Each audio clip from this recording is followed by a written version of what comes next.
Hey, everybody. Welcome back to the Mr. Productivity Podcast. Today, we're joined by Mickie Kennedy, a best-selling author and founder of eReleases, a press release distribution platform that has been helping small businesses and authors gain media coverage for over 25 years. With his unique blend of entrepreneurial acumen and poetic sensibility, Mickie brings a wealth of experience in PR, marketing, and creative writing to our conversation. Mickie, welcome to the show. Thanks for having me. I'm so glad you can hear me this time. We had technical issues the first time we tried to record, and so we had to do it again. The audience doesn't know that, but I just want to make light of it because sometimes technology fails you. So 25 years, huh? That's a long time. You actually not only have been doing this for 25 years, but you actually created eReleases. That's correct. So what gave you the inspiration? I'm sure you didn't come out of thin air. You just, you thought about a problem and you solved the problem. Yeah. So I have a weird background. I was finishing a MFA in creative writing with an emphasis in poetry about 27 years ago. And I just figured I'd wait tables and write poetry and live a very bohemian life. And I did just that for a summer after graduating. And I'd waited tables part-time before and 15 to 20 hours a week, but now working 40 to 60 hours a week, I just found that everything hurt. My back, my feet, my knees. And I just felt so psychologically drained that I just realized I needed to, I guess you would call it pivot, though we didn't call it that back then. And so I applied and got an office job, and I ended up working at a telecom research startup as employee number 3. Because I had writing as a background, they asked me to write press releases, and I'd never done that before. The owner of the company had previously done that. He was a telecom attorney, and he gave me a little Rolodex of fax numbers for media and set me loose. But he did tell me not much happens. He's done a few of these and it doesn't really do much, but hey, we should be trying it anyways. And so I sent a few out, and just like you said, nothing happened. And I just published our tables for Caribbean traffic to and from the United States, telecom traffic. And I just was looking at articles, and I noticed that most articles follow a story arc. Even if they're very short, like 3 or 4 paragraphs even, journalists like a story arc. And I realized, how would you do a story arc on data tables? You really couldn't. And so I rewrote the press release, and instead I focused on the fact that there was one of those Caribbean countries that accounted for more traffic than all the others.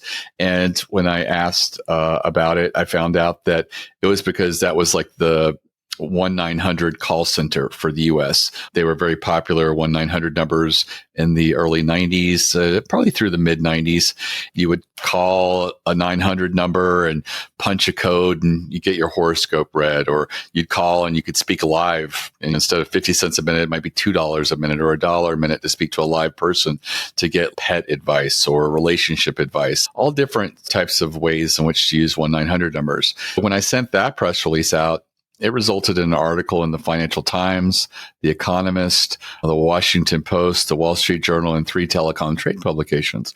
And everybody was like, wow. And our phones were ringing, sales were coming in.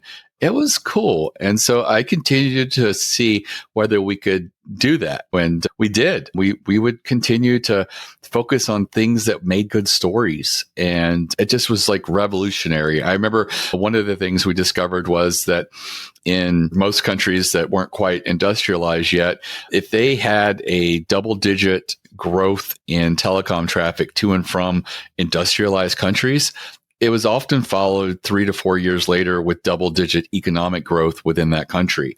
And so we sent that out, got picked up, I think, Investors Business Daily, and there was a couple of other publications. And all of a sudden we started getting sales from hedge funds and investment firms and all these different types of people that we never considered our customers or audience. And it really just showed the value of the data that we had.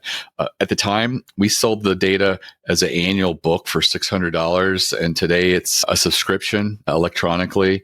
And I think it's over $20,000 to $30,000 just to have today. That was very instrumental in making our thought leadership and recognition as experts in the industry just rise meteorically, and also just expand our audience of customers. And I felt I would like to do this for other people. And around the same time that I was faxing and spending a whole day punching in numbers into a fax machine, I started getting phone calls from journalists saying, hey, in the future, could you just email it to us? And that was the light bulb moment for me, that email is so much easier than faxing. And I could theoretically start a little Rolodex myself and reach out to journalists. And I spent the next year in my spare time, which isn't considerable when you work for a startup, just reaching out to journalists, mostly on bulletin boards, which is another archaic thing on the internet that doesn't quite exist much anymore. And it was a place where they talked and were available. And I asked if I could send them press releases. And at the time they were like, oh yeah, I just got an email address. It's amazing. Send as much as you want. And today you wouldn't have that reaction. But, 26 years ago, it was exactly that. So I launched in October of 1998 with just under 10,000 journalists in my database. And I was just a matchmaker for the longest time until PR Newswire approached us. They're the largest and oldest newswire of press releases. There's two newswires in the US, PR Newswire and Business Wire. And they said, hey, we like what you're doing. Is there a way we could work together? And I didn't think we could, because they charged $1,600 to move a 600-word press release nationally. And at first they were trying to offer me a local or state distribution, but I kept pushing for a national distribution. And I'm pleased to say that since then and through today, all of the releases that go out through eReleases get a national distribution of a PR Newswire, and you don't have to pay anything close to $1,600. I want to go back to something you said at the very beginning. You didn't know how to do it. And I think a lot of people, when they're faced with that challenge, they have a choice to make. Are they going to, well, I guess it wasn't meant to be, let me go find another job, or let me go back to what I was doing, or I could learn a new skill. I mean, when I started my podcast back in 2017, I listened to podcasts. Could I have a podcast? And the reason why I started my podcast, because I heard Gary Vaynerchuk say in the spring of 2017 that the future is voice and audio and everyone needs to have a podcast. Well, I didn't know how to do it. So I went to Google and typed those fateful words, how do I start a podcast? And now here we are almost 7.5 years later. So what people don't understand is, just because you don't know how to do something, look at it as an opportunity to learn a new skill. Because go back 25 years. What if you go, oh, I don't know how to do a press release, I'm going to go get another job. There would be no eReleases today. But you decided, when you came to that fork, you decided, I'm going to learn this. And as a result of learning it, look where it took you on that journey. Absolutely. And the thing that shocks a lot of people is, when I graduated from college, so I'm trying to remember the exact time, it all blends together. Google had just started. I think that I can recall when there was no Google, it was Yahoo. Me too. And It was all just a directory.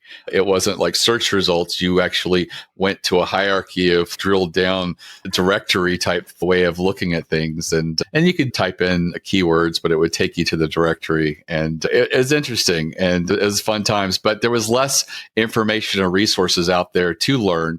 And I think that actually it was beneficial for me, because I looked at the end result, the article, and said, what am I missing and what I'm sending to the journalists for them to be able to produce that, turn it into a story arc. And that got me thinking differently about how I should be positioning a press release and writing one.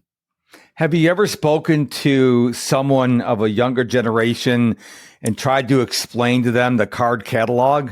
And they're like, Well, you just have Amazon on your phone. I'm like, no, you used to go to this building with books, and there's used to be this big wooden desk, and you had to go look for the book you wanted on those little index cards.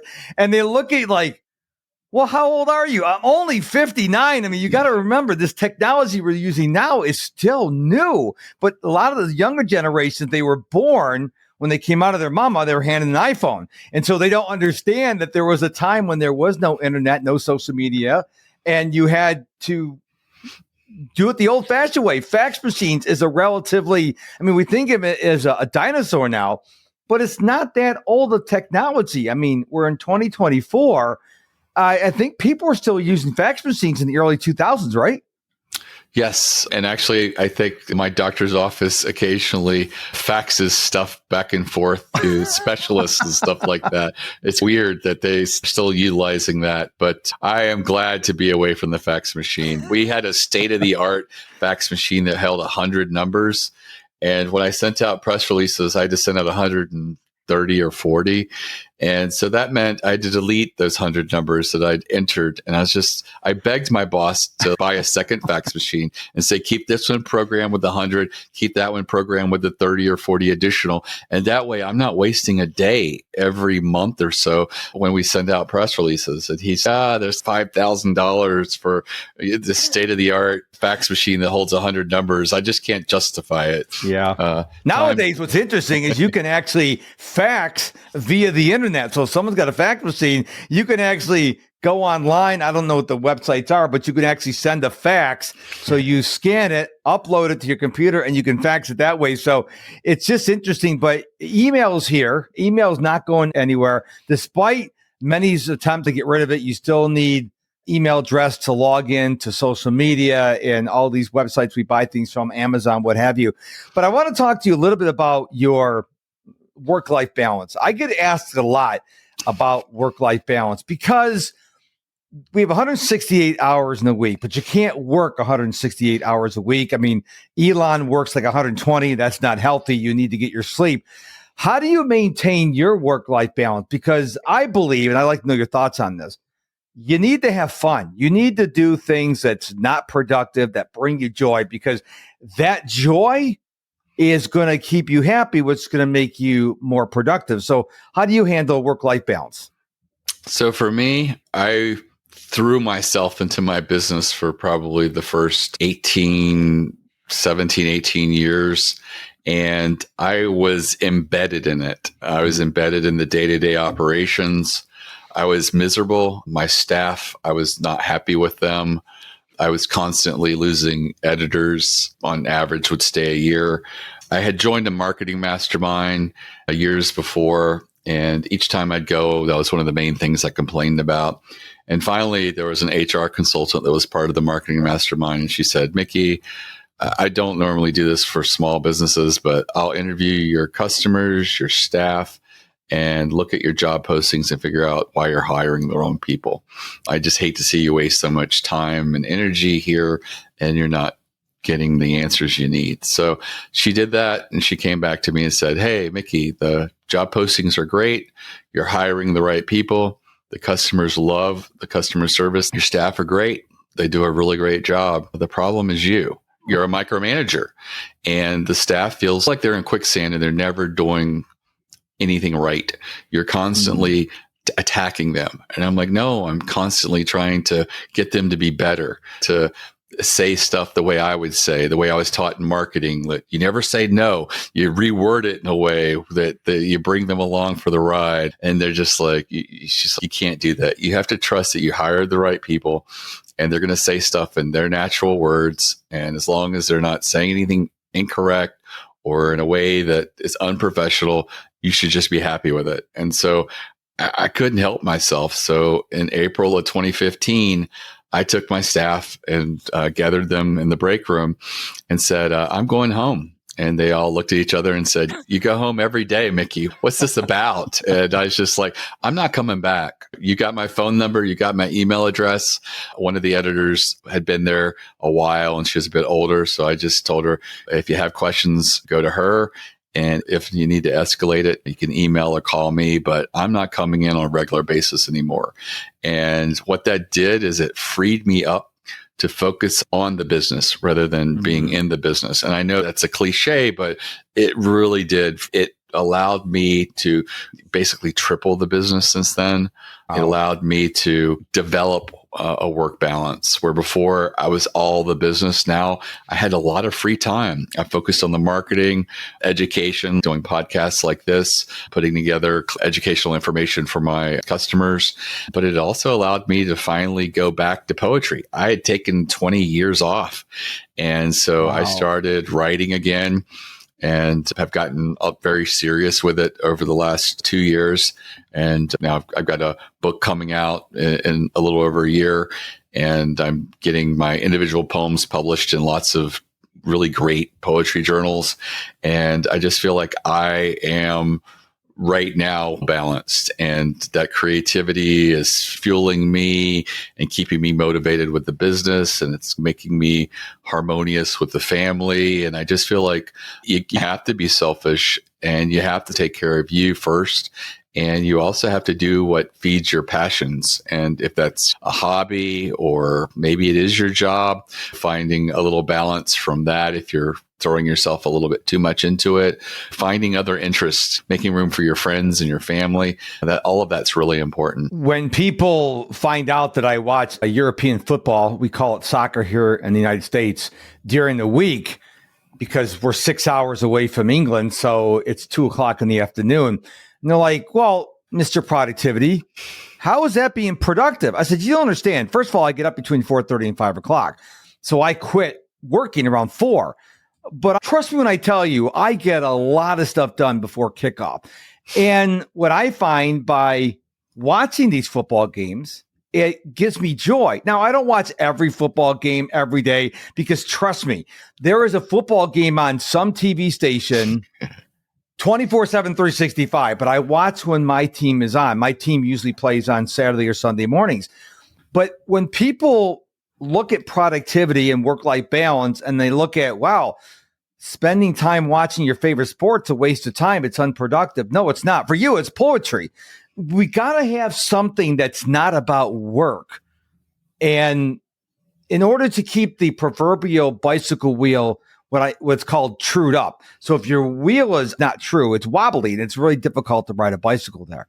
And so I want people to understand, if you are listening to this conversation with Mickie right now, and you're working 80, 90, 100 hours a week, your kids don't know who you are, your wife doesn't see you anymore, you're going to burn out eventually. Maybe not this week, maybe not next month, but eventually what's going to happen is the wheels are going to come off, and you're going to crash hard. And so I just want you to hear Mickie's story about when he went in the room and said, hey, I'm going home. And maybe you have to make a hard decision like that, because you are not that important. I remember John C. Maxwell told the story. I heard it years ago. He goes, if you want to know how important you are, get a bucket of water, put your arm in the water, pull your arm out. The hole that's left is how important you are.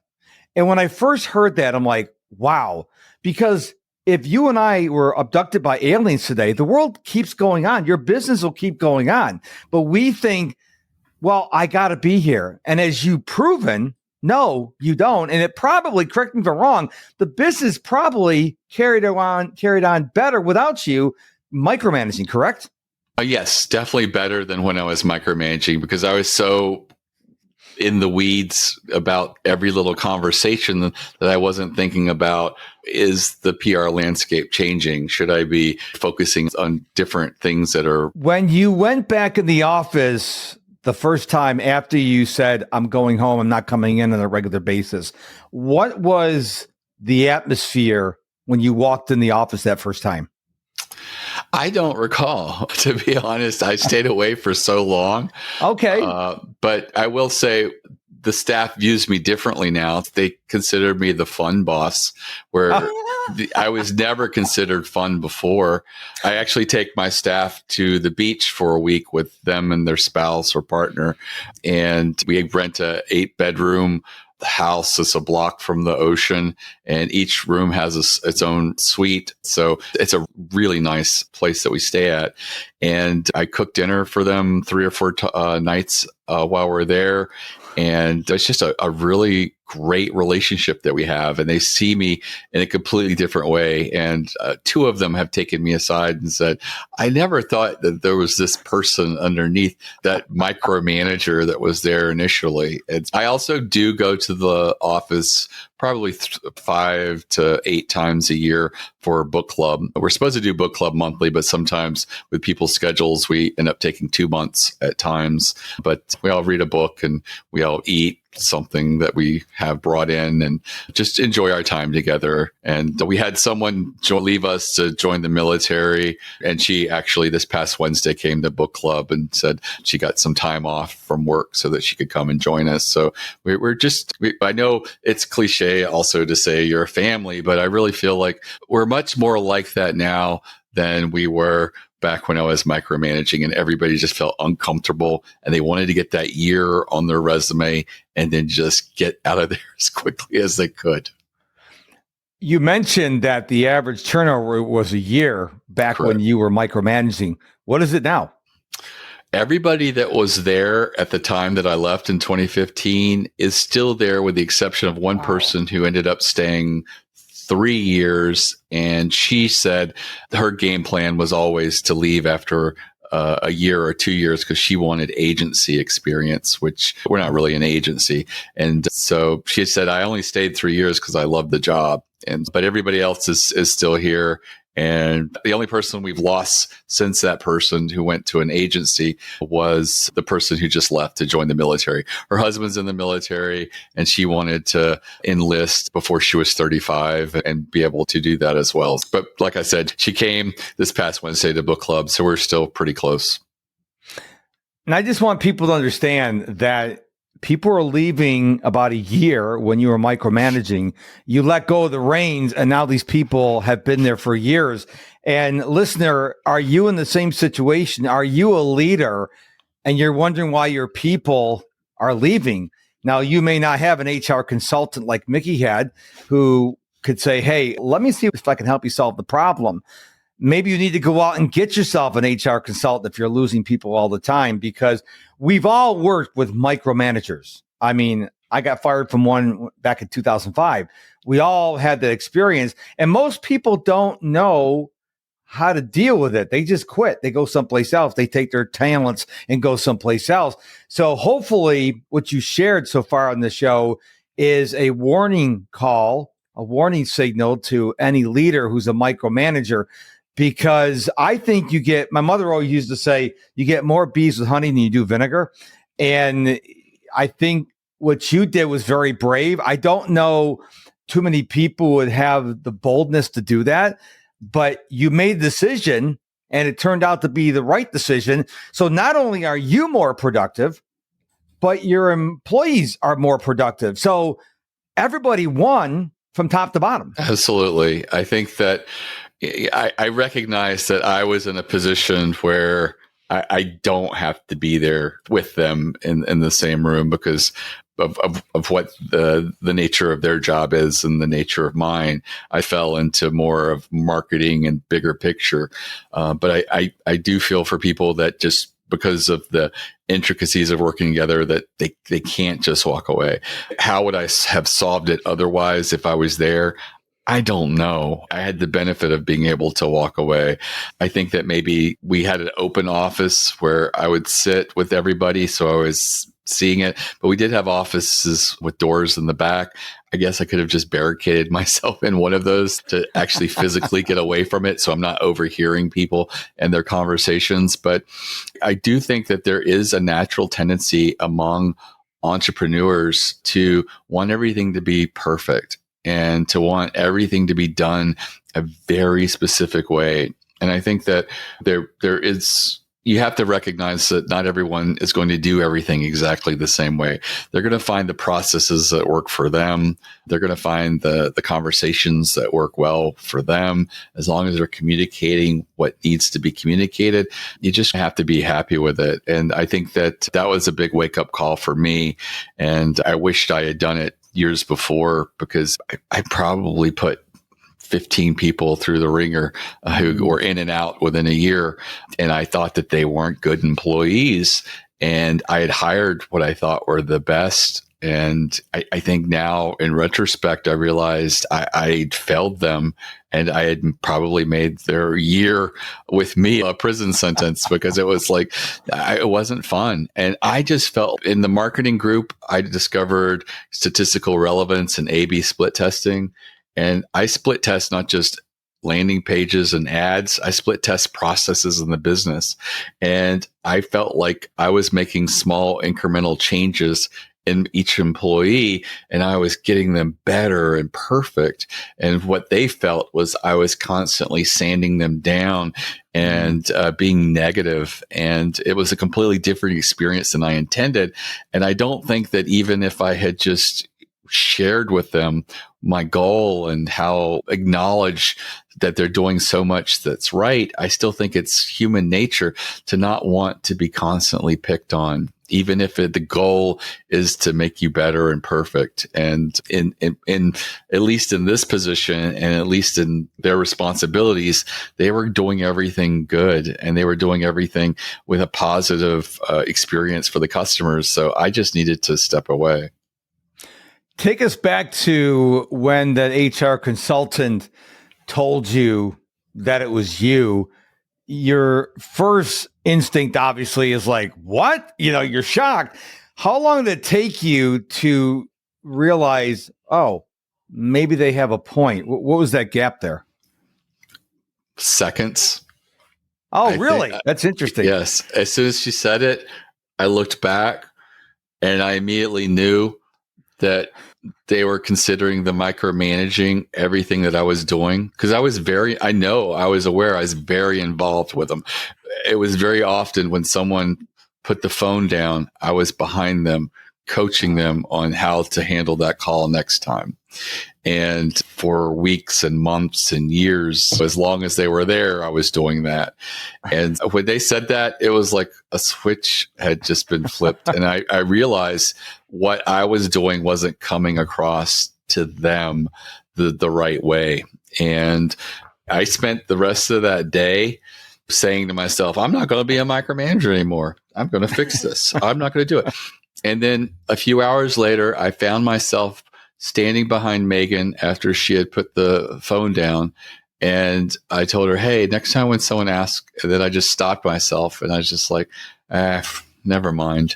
And I went and sat down and I just said, I don't think I can stay here. My natural disposition is to try to optimize, and I need to get away from it. It's not healthy for my employees. And so it was probably within half an hour. I'd made a couple of calls to ask people their opinion. And half an hour later, I was asking them all to meet me in the break room and telling them I'm going home. Wow. I'm trying to think that if I was in your shoes, the first thing I would have done is gone in denial. No, it's not me. I would have pointed fingers and all this other stuff. So I don't know how long I would have made that decision. I think I would have resisted it way longer than you did. I think I would have said, no. Do you know who I am? I built this company. I'm the CEO. I'm the founder. I'm the big kahuna. And so I give you credit for that, because I don't think I could have done what you did. I think I would have been more resistant. So part of me has an imposter syndrome where I feel like I never went to business school. I never studied marketing. The only skills I've got with business and marketing was this marketing mastermind I was part of for 10 years. And I learned to listen to people who know more and better than me.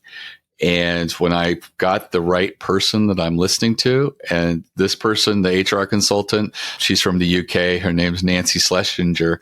I respect the heck out of her. And so when she told me that, I wasn't going to fight it. I just accepted it and recognized it. I do think that I am different than a lot of other people who feel like, no, that's not true. They're just seeing it wrong. I just need to go in there and convince the employees that this behavior that they can't stand and is forcing them out in a year is actually good for them. I think that's toxic and bad. So I feel fortunate that my imposter syndrome made me so willing to accept experts' opinions. Because I am susceptible to that, I have to be very careful who I listen to. And when I get business advice or marketing advice, it has to be someone that I really trust and really value and have a long-term relationship with, rather than just jumping on the biggest marketer or guru of the day kind of thing, because I can really be led astray because of the fact that I am not very trained in traditional marketing and business and things like that. But also, I feel like I also don't have a lot of that ego wrapped up in my business. I feel like the business has been really good to me. I provided considerable value to my customers, and I really just want to give and make my business as successful as I can while providing a great place for my staff. And it really hurt me when I realized that I was the problem. For many years, I was convinced the secret to my success was to being on every social media platform. And a couple months ago, I was on a boot camp with a coach, and they did not tell me all you need to do is be on LinkedIn. But he said something that made me think, have I gotten a single lead from Facebook, Instagram, TikTok, X? No. I'm getting all my leads over on LinkedIn. So I was wasting all this time on platforms that didn't serve my goal. And my point is, in the beginning, I resisted it. No, I got to be like Gary Vaynerchuk. I got to be everywhere. But then when I zoomed back and I'm like, wait a minute, where are all my leads coming from? Where are my clients coming from? Where's my target market? They're hanging out on LinkedIn. And so, although I did resist it, I didn't make the decision as quickly as you did, but I decided I'm going to go all in on LinkedIn because that's where my people are. And so we all have these decisions as we run our businesses, whether you're a solopreneur or have a small businesses, you're leading a corporation, the same thing applies. When someone tells you something, like in your case, it was an HR consultant, someone tells you something, instead of giving your knee-jerk reaction, which is natural for some of us, spend a moment to think about it, or maybe ask some questions of clarification. Because to me, that's a sign of a great leader. Now, we've all had those leaders. You go and tell them, hey, here's the situation. They don't want to hear it because they've got this pompous attitude. But the good leaders will go, oh, tell me more about that. And they're open. And I want to encourage everyone listening to this show to do an evaluation. Are you micromanaging your employees? Because I can tell you, as a productivity coach, you are killing your company's productivity because you're wasting your time micromanaging. You think it's a productive use of your time. It's not. You're wasting your time and you're wasting their time. And then you're wondering why work's not getting done. So just give yourself an evaluation. So I appreciate you sharing your story with us. Is there anything else that you feel compelled to share with our listeners before we wrap up today? I would just say, going back to some of the stuff that I'm able to do now, I put together a free masterclass on the most strategic types of press releases. One of the biggest criticisms people make about PR is that it doesn't work, and specifically press releases just don't work.